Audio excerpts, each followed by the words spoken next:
আমাদের এই স্বাধীন বাংলাদেশ, যারা স্বাধীন হয়েছিলাম পৃথিবীর বুকে মাথা উঁচু করে দাঁড়াবার জন্য, আমরা পশ্চিমা শাসক গোষ্ঠী পাকিস্তানিরা তারা আমাদেরকে একটু শোষণ করত, আমাদের উপরে বৈষম্য করত চাকরি বাকরি ব্যবসা বাণিজ্য অন্যান্য অনেক জায়গায়, এবং রাজনৈতিক ক্ষমতা ব্যবহার করার ক্ষেত্রে তারা আমাদের উপরে বৈষম্য করত।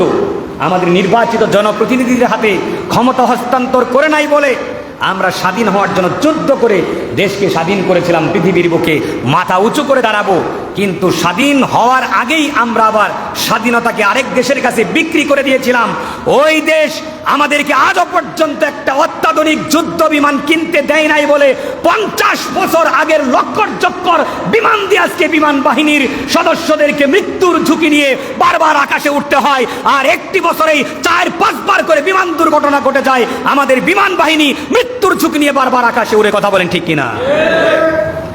এটি আমাদের স্বাধীনতা নয়, বরং আমরা মারাত্মকভাবে পরাধীন। আজও একটি দেশ আমাদের উপরে দাদাগিরি এইভাবে করেছে যে তাদের অনুমতি ছিল না বলে আমরা আকাশে কোনো রাডার পর্যন্ত সৃষ্টি করতে পারি নাই। আকাশ নিয়ন্ত্রণ পর্যন্ত ওদের কাছে বিক্রি করা ছিল। সে আকাশটা পর্যন্ত আমাদের আকাশ ওরা নিয়ন্ত্রণ করে। এই আকাশের যত বাণিজ্য আছে, বেসামরিক যত বিমান চলাচল করে, তার বাণিজ্যিক সকল সুবিধা দাদারা ব্যবহার করে, ওরা খায়। আর আমরা নাকি স্বাধীন জাতি, লজ্জা হয়। হে মুসলমানেরা, কেমন স্বাধীন জাতি তোমরা? আরো মাথা উঁচু করে দাঁড়াতে পারলে না। তোমার দেশ হচ্ছে 56,000 বর্গ মাইলের স্বাধীন বাংলাদেশ, লক্ষ লক্ষ শহীদের প্রাণের বিনিময়ে এই বাংলাদেশ আমরা স্বাধীন করেছি। সেই দেশকে আজকে নিয়ন্ত্রণ করে ইন্ডিয়া। লজ্জা হওয়া উচিত আমাদের, কথা বলেন ঠিক কিনা? মুসলমানেরা, এই স্বাধীনতার কোনো দাম নাই। সিংহের মতো বাঁচতে শিখুন। যে বিমানটি অ্যাক্সিডেন্ট করেছে তার পরেও 4-5 প্রজন্মের অত্যাধুনিক যুদ্ধ বিমান পৃথিবীর দেশে দেশে এসে গেছে। আপনার দেশ একটা বিমান কিনতে পারলো না, 50 বছর আগের বিমান। এটিকে আপনি টেম্পো পেয়েছেন, অটোরিকশা পেয়েছেন, ঝালাই করে চালাবেন, জোড়াতালি দিয়ে চালাবেন, আর বড় বড় অফিসারদের জীবনকে আকাশে নিয়ে মৃত্যুর মুখোমুখি করে দিবেন। আর সেই বিমান অ্যাক্সিডেন্ট করার পরে নিচে শত শত মানুষের জীবন নিয়ে হাহাকার আর্তনাদ শুরু হবে। এটি কি মানুষের জীবন নিয়ে আপনারা খেলতামশা পেয়েছেন? সাথে সাথেই বিগত ফ্যাসিস্ট সরকারের বিমান বাহিনীর প্রধান, গোপালগঞ্জের কুখ্যাত খলনায়ক, তিনি বিমান বাহিনীর মিনিমাম 12,000 কোটি টাকা চুরি করেছেন। একটা অত্যাধুনিক বিমান তিনি কিনেন নাই।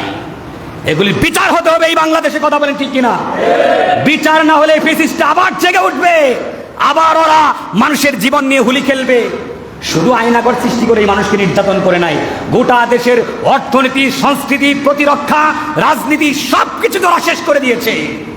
আমাদের পাটকলগুলিকে শেষ করে দিয়েছে, কথা বলেন ঠিক কিনা?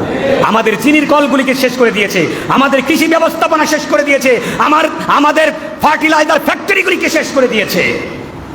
প্রিয় হাজরিন, এজন্য স্বাধীন দেশে স্বাধীনভাবে বাঁচার চিন্তা করুন। মুসলমানদের বৈশিষ্ট্যই হচ্ছে তারা স্বাধীন থাকবে। মাথা নিচু করে থাকার জাতি মুসলমান নয়।